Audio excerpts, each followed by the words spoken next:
Today we are going to dive into the crucial topic of gel overlay mistakes and how to fix them. Gel overlays can elevate your manicure, but they also come with their own set of challenges. Whether you're dealing with lifting, uneven application, or curing issues, we're going to go through them step by step in this video. We're going to be exploring common gel overlay mistakes and offering a practical solution on how to help. This approach will guide you through each problem and will provide a clear explanation and helpful tips along the way. By the end of this video, we hope that you feel confident in your ability to tackle and challenge them like a pro.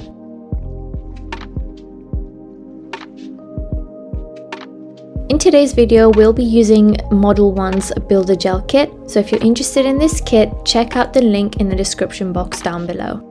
A common mistake when doing gel overlays is picking a thin viscosity gel. When applied too thick, this gel can run into the cuticle and the sidewalls, which can lead to allergic reactions and irritation. Even when attempting to flip the nail upside down, we can see that the gel is still touching the skin. This means that we have applied way too much gel than we should, so you want to use some alcohol to wipe it away and start again. When your gel is too thin, it does not have the correct properties to build a strong nail structure. A thin consistency gel is much likely to move from its placement, taking away from the nail structure. Such gels are much likely to create flat and thin structured nails, which are suitable for short nails, whereas medium to long nails require more thickness and a thicker apex.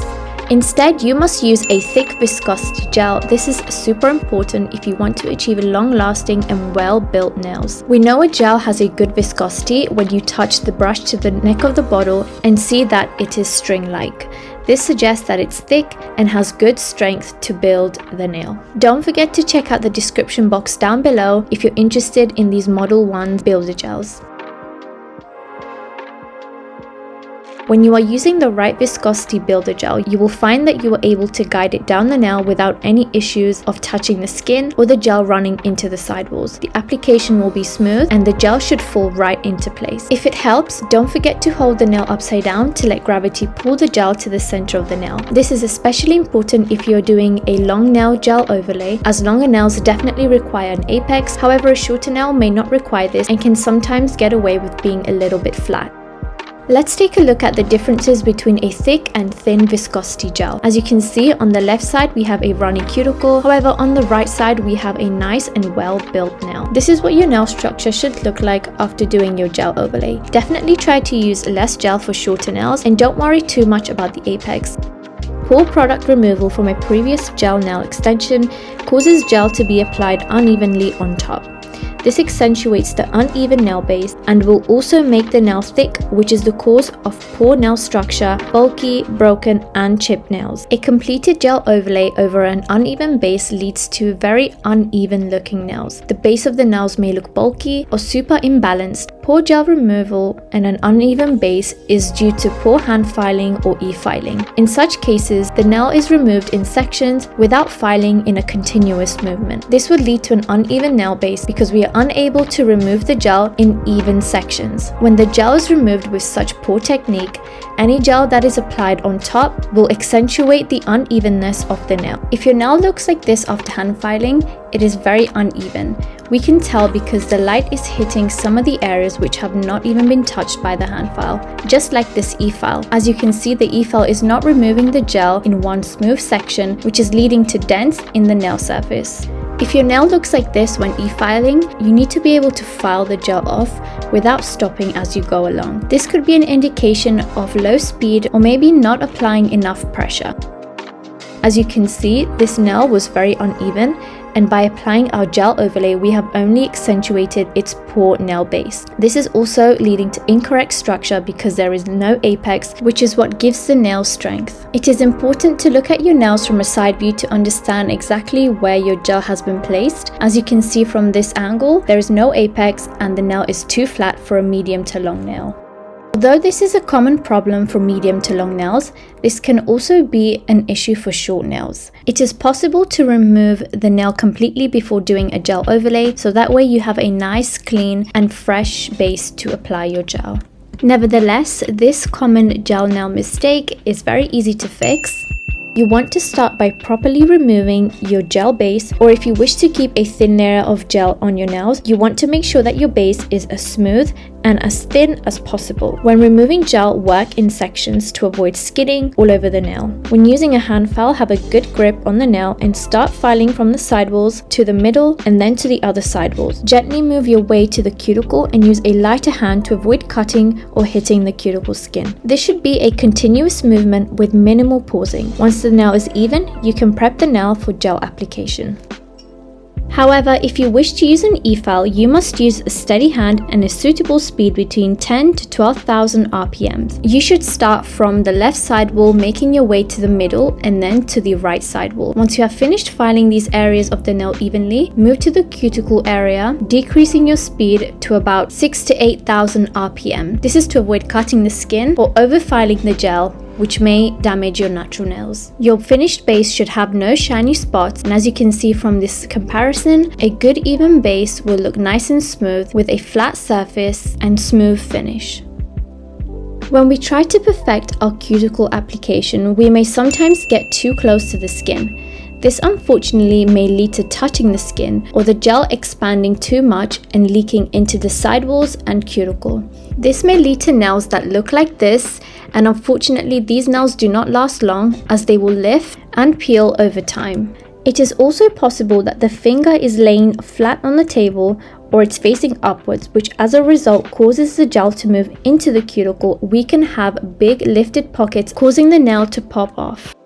A very simple and effective way to fix this issue is by using a thin gel liner brush to really get up close to the cuticle. Grab a small amount of the builder gel onto your liner brush and gently go around the cuticle, making sure to fill in the cuticle and create a seamless blend between the cuticle area and the rest of the nail. Be sure to grab small amounts of gel on your brush and work in sections if you want to get a really precise and close application. Use a cleanup brush to ensure there is no gel touching the skin, and then cure your nail for 60 seconds. You can also do this in layers if you are not confident the first time.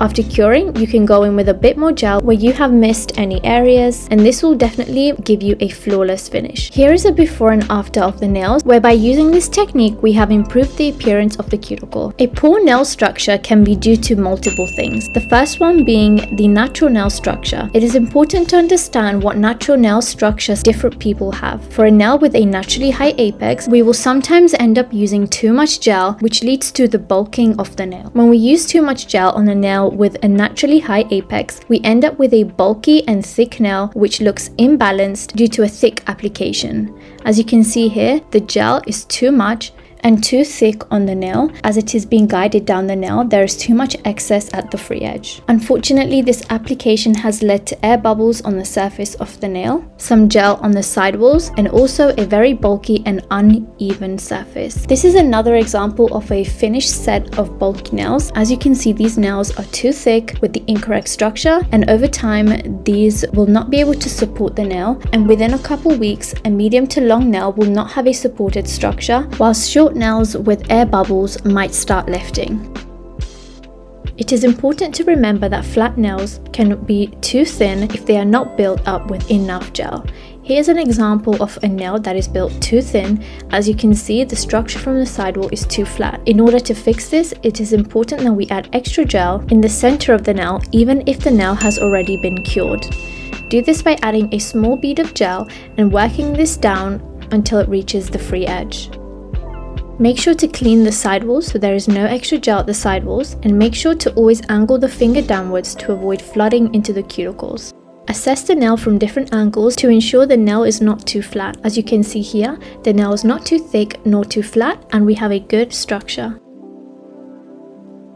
When the nails are too thick, we end up with bubble looking nails. When picking out your gel, you want to scrape the brush along the neck of the bottle and then apply your gel. On the right side is a good amount of gel that you should be using on a nail with a higher apex. A tip is to avoid lifting the brush from the nail in order to prevent nail bubbles. For a curved nail, focus on painting a thin layer of gel over the top to avoid a thick apex. Then simply guide the remainder of the gel downwards towards the free edge. This should be thin. In this case, our nail has a natural apex, and so we do not need as much product in the middle. One of my common mistakes as a beginner was having thick sidewalls. This unfortunately made my nail look bulky, especially on shorter nails. This sometimes happens when the gel loosens up due to the warmth warmth of our fingers. The sidewalls get really bulky and we start to lose our apex in the middle. You will find that the middle of the nail is very flat while the sidewalls are very wide and thick. The best way to solve this is to hold the nail upside down before curing your gel. After holding for a couple seconds, you will find that gravity pulls the gel towards the center of the nail, making the sidewalls even and thin whilst keeping the middle the thickest. If the nail has already been cured, you will have to remove it and reapply the gel, making sure to flip it upside down and holding it for a couple seconds. The nails should look something like this, where the sidewalls are nice and tidy. From this example, we can see a before and after shot, and the after shot is very nice and clean with a nice and tidy looking sidewall. I hope that watching this video has helped you gain some valuable knowledge on how to avoid making gel overlay mistakes. In this video, we talked about how to avoid using a thin gel viscosity, how to avoid an uneven overlay, how to avoid gel flooding, how to avoid poor structure, and also thick sidewalls. Please don't forget to like, comment, share, and subscribe for more videos, as there will be some more in-depth nail troubleshooting videos as well as product reviews which you will enjoy.